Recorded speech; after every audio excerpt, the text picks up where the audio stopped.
Friday ફોરમમાં આપ સૌનું સ્વાગત છે. આજે મારે વાત કરવી છે એક નેચર મેગેઝિનમાં, નેચર જર્નલમાં પબ્લિશ થયેલા આર્ટિકલની.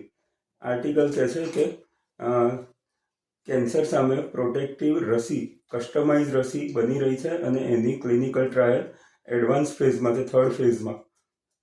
અને મને આ આર્ટિકલમાં પહેલો ઇન્ટરેસ્ટ એટલા માટે પડ્યો કે હું પોતે જ 2 વખત કેન્સરમાંથી સાજો થઈ ચૂક્યો છું અને કેન્સર માટે કિમોથેરાપી લઈ ચૂક્યો છું અને ઓપરેશનમાંથી પણ પસાર થઈ ચૂક્યો છું. જ્યારે હવે તો પ્રિવેન્ટિવ રસી જ આવી રહી છે, ક્યુરેટિવ નહીં. અને આના કારણે કેન્સરના દર્દીઓને આની આડઅસર પણ ઘણી ઓછી થશે, રેડિયોથેરાપી અને કિમોથેરાપી કરતાં ઘણી ઓછી. અને આ એકદમ કસ્ટમાઇઝ રસી છે. આપણે બીજા બધા ઘણા રોગો સામે રસીઓ લીધેલી છે, બાળપણમાં પણ લીધી હશે અને કંઈ નહીં તો છેવટે 2-3 વર્ષ પહેલાં કોરોના સામે તો રસી લીધી જ હશે. પણ એમાં 2 વસ્તુ આ કેન્સરની રસી કરતાં અલગ છે. પહેલી વાત કે જે અત્યાર સુધીની રસી હતી એમાં કસ્ટમાઇઝેશન નહોતું. મતલબ કે ગમે એ દર્દી હોય, પરંતુ બધાને રસીની અંદર કન્ટેન્ટ તો એક સેમ જ આવતી હતી. જ્યારે આમાં કસ્ટમાઇઝ રસીમાં માણસે રસીની અંદરની કન્ટેન્ટ બદલાશે. આ વસ્તુ એલોપેથીમાં છે જ નહીં. એલોપેથી એમ કહે છે કે આપણે દર્દનો ઈલાજ કરવાનો છે અને એના માટે દર્દના જે લક્ષણો છે એને ઓળખીને એ ના થાય અથવા એ બંધ થાય એ પ્રકારની દવા આપવાની છે. અને એના માટે દરેક દર્દીને એલોપેથિક ડૉક્ટરો એક સરખી જ દવા આપે છે. ધારો કે કોઈને કફ થયો હોય, 3 માણસને કફ થયો હશે તો એ 3 માટે અલગ એક સરખી જ દવા હશે, અલગ નહીં હોય. જ્યારે આયુર્વેદમાં આનાથી ઊંધું છે. 3 માણસને કફ થયો હશે તો 3ની દવા અલગ હોઈ શકે છે. કારણ તો કે પહેલા માણસની વાત પ્રકૃતિ છે, બીજા માણસની પિત્ત પ્રકૃતિ છે અને ત્રીજાની કફ પ્રકૃતિ છે. તો 3 માટે આની દવા અલગ જ હોવી જોઈએ એવું આયુર્વેદ માને છે. અને આ જ રીતે હોમિયોપેથીમાં પણ છે કે એમાં એ તો સ્પષ્ટપણે કહે છે કે આપણે ઈલાજ દર્દીનો કરવાનો છે, દર્દનો નહીં.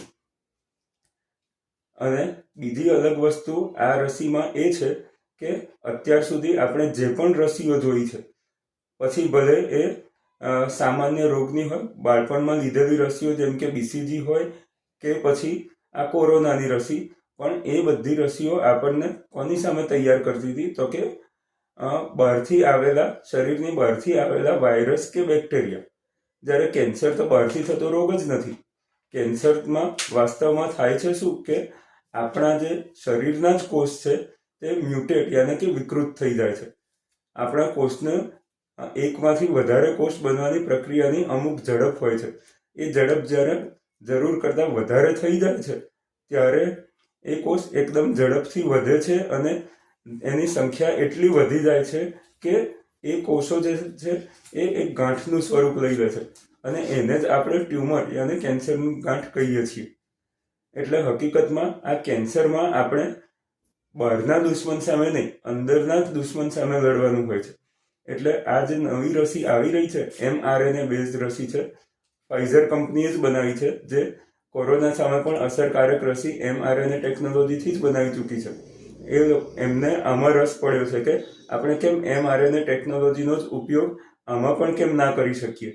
એટલે લેબોરેટરીમાં તો આ રસી બની જ ગઈ છે અને હવે આની ફેઝ 3 ક્લિનિકલ ટ્રાયલ ચાલી રહી છે અને કહે છે કે 2032માં તો આ રસીનું માર્કેટ પૂરા $21 બિલિયન હશે વર્લ્ડ વાઇડ. એટલે અત્યારે આપણે ભલે આનું કોઈ માર્કેટ ના હોય, આની દવાઓનું કોઈ કેન્સરની દવાઓ, રેડિયોથેરાપી, કિમોથેરાપી આ બધાનું માર્કેટ છે અને ઘણું વધારે છે.